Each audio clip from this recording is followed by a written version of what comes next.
I saw this program on television. Actually, it was an old movie, and sometimes they're the best movies. It was really cool, but it was as maybe as I'm getting older, I kind of look at it with a little different vision than I looked at when I was real young. But it was about Joan of Arc, and Joan of Arc was a woman that had become some sort of a warrior in Spain, almost said Spain, excuse me, in France. And she became a heroine, and she led the army fighting the infidels. And there was one scene that I was watching. In fact, I had recorded it, and I reran it 2 or 3 times. She was coming to the top of a huge wall, and as she climbed over the top, she screamed behind her, "Follow me, man, God is on our side." And she ran forward and stuck somebody with a big sword right in the gut. And I thought, whoa, wait a minute, wait a minute, follow me, man, God is on our side. You know, that theory seems to have started from the beginning of time, and it seems to be with us today, too. We have people going out believing that their religion tells them, I can go out and commit suicide and blow up a whole bunch of other people, too.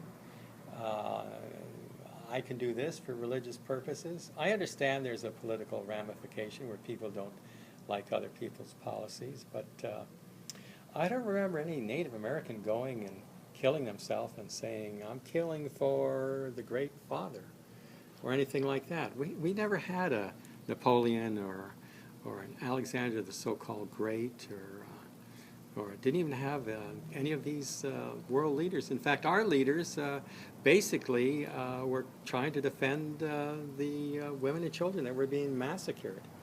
And I'm just so comfortable with Native Spirit because as I look objectively to a lot of religions, even the basic religions today that have calmed down quite a bit, they're saying essentially that you have to believe what I say. For instance, if you're a Catholic, can you convert to being a Protestant and go to heaven according to Catholicism?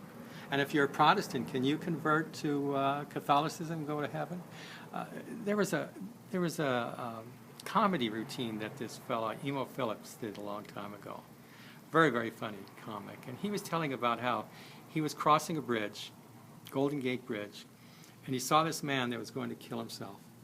And he shouted out, please don't kill yourself. And the man said, why? It's helpless for me. And he says, no. He says, you're loved. And he says, no one loves me. He says, yes, God loves you. God loves you.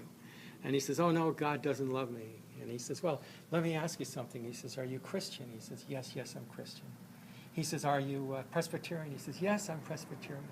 He says, are you Presbyterian of the synagogue of 1880 or of the one of 1910? He says, 1910. And he says, then I lifted my foot and I kicked him off the bridge and I said, die, you heretic. And that's the way it seems to be. People are out there killing each other and dying because of their so-called religious beliefs.